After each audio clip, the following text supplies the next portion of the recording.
Hello दोस्तों, welcome back to my channel knowledgeable brain. और आज हम इस वीडियो में डिस्कस करने वाले हैं W.H. ऑर्डन की पोयम म्यूजे दे बुजा।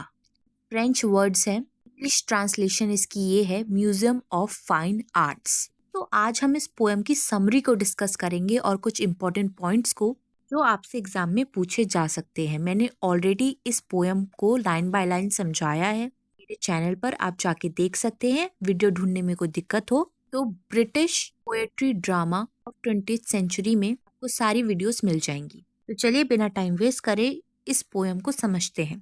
पोयम में पोएट बताते हैं कि जो ओल्ड मास्टर्स थे वो गलत नहीं थे अबाउट ह्यूमन सफरिंग, और कैसे बाकी की जो सोसाइटी थी वो उस चीज़ पर कैसे रिएक्ट करती थी इस बारे में भी।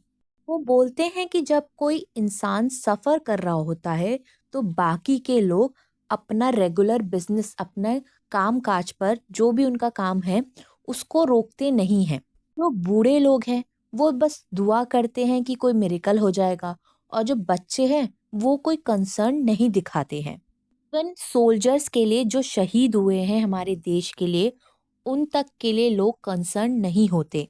दोस्तों, म्यूजे दे बुज आर्ट्स कंपोज्ड हुई थी 1938 में, और इसको पब्लिश करा था under the title palace they Buzdar in newspaper इन 1939।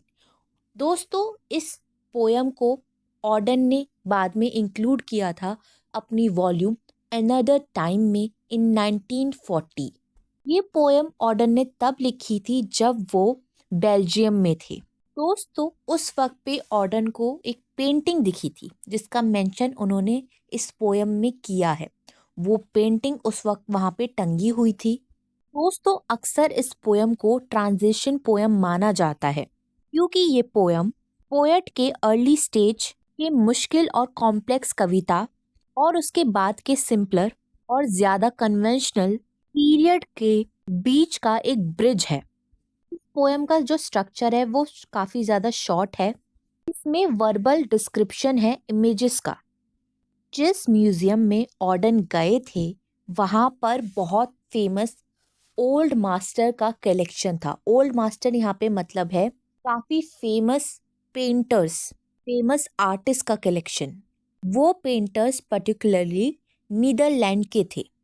बहुत सारे क्रिटिक्स ने इन पेंटिंग्स पर डिस्कशन किया है, मेंशन किया है इन पेंटिंग्स को अपनी पोयम में। से landscape with the fall of Icarus जो बनाई गई थी 1558 में, एक और renaissance painter Pieter Bruegel the elder की पेंटिंग थी जो उस गैलरी में लटकी हुई थी। शायद ऑर्डन को पेंटिंग ने अपनी कविता लिखने के लिए प्रभावित किया हो, लेकिन पेंटिंग और इस पेंटर के असली पहचान को लेकर उन्हें डाउट है। क्रिटिक ऑथर एफ कैनी का कहना है कि जब पीटर ने ये सीन पेंट किया होगा, उसका वर्जन में डाइडेलस का फिगर शामिल था, जो कि ग्रीक माइथोलॉजी में एक महान व्यक्ति था। वहीं जो पेंटिंग ऑर्डन की कविता में मेंशन है वो असल में ब्यूगल के बेटे पीटर द यंगर की कॉपी थी, जो एग्जैक्टली तो सेम थी, लेकिन उसमें डाइडेलस जो कि आइकरस का फादर था उसकी इमेज नहीं थी। ये पेंटिंग एक फेमस ग्रीक मिथ का एंड दिखाती है जो ओविड के द्वारा लिखी गई थी। इस कहानी में डेडेलस और उसका बेटा आइकरस अपनी गिरफ्तारी से बचने के लिए खुद के लिए पंख बनाते हैं, विंग्स बनाते हैं। लेकिन आइकरस सूरज के बहुत करीब उड़ता है जिसकी वजह से उसके जो विंग्स होते हैं वैक्स की वजह से पिघल जाते हैं और वो समुंदर में गिर जाता है और वहीं पे मर जाता है। यही एक डिजास्टर है जो इस पोयम में मेंशन किया गया है। एक और ब्रूगल की पेंटिंग थी जिसका नाम था द नंबरिंग ऑफ बैथेलियम, जो जोसेफ और मैरी के बैथलियम पहुंचने के सीन को दिखाती है, जहां उनका टैक्स के लिए काउंटिंग हो रही थी, जैसा कि न्यू टेस्टामेंट में बताया गया है। ये पेंटिंग छोटी छोटी डिटेल से भरी हुई है। इसमें लोग धीरे धीरे चल रहे हैं, जो बूढ़े लोग हैं वो एक चमत्कारी जन्म का वेट कर रहे हैं, बच्चे जो हैं वो स्केटिंग कर रहे हैं, और वहाँ पे एक और पेंटिंग है, इसका नाम है मैसेकर ऑफ इनोसेंट्स, जिसे ऑर्डन डिस्क्राइब करते हैं कि जो सोल्जर्स हैं जो शहीद हुए हैं वो अपनी जंग लड़ते रहते हैं, जबकि जो नॉर्मल लोग हैं वो अपनी रोजाना की जिंदगी बिना किसी मुसीबत के जीते हैं, वो अपने काम में बिजी रहते हैं। फैक्ट जो डॉगी है वो तक अपनी लाइफ रोज जीता है, अपनी डॉगी लाइफ जैसे वो जीता है। वहीं पर जो हॉर्स है वो अपनी पीठ को स्क्रैच करता है पेड़ से। यहाँ पे पोएट ये बताना चाहते हैं कि किसी और की तकलीफ से किसी दूसरे इंसान को फर्क नहीं पड़ता है। तो इस पोयम के फर्स्ट स्टैंजा में एक इंटरलॉकिंग राइमिंग स्कीम है जो कि ABCADEDBFCFCE है। और उसके बाद सेकंड स्टैंजा में एक टाइटर राइम स्कीम है जो कि है AABCDDBC। पूरे पोयम में पोएट ये समझाना चाहते हैं हर केस में जो लोग हैं वो अपना काम करते रहते हैं बिना दूसरों की केयर करे या बिना जाने कि दूसरों की लाइफ में क्या चल रहा है, दूसरों के एक्सपीरियंस ऑफ सफरिंग क्या है, होप क्या है, डिजास्टर क्या है। चिल्ड्रन और एनिमल्स कोई सिंपैथी नहीं दे सकते हैं, वो अपने काम में लगे रहते हैं, बच्चे खेलते रहते हैं, एनिमल्स अपना काम करते रहते हैं। एनिमल्स को नहीं पता ह्यूमन सफरिंग के बारे में, ये बस अपनी बायोलॉजिकल नीड्स को पूरा करना होता है। लेकिन वहीं पे जो अडल्ट्स हैं वो अनअवेयर रहते हैं दूसरों की सफरिंग से।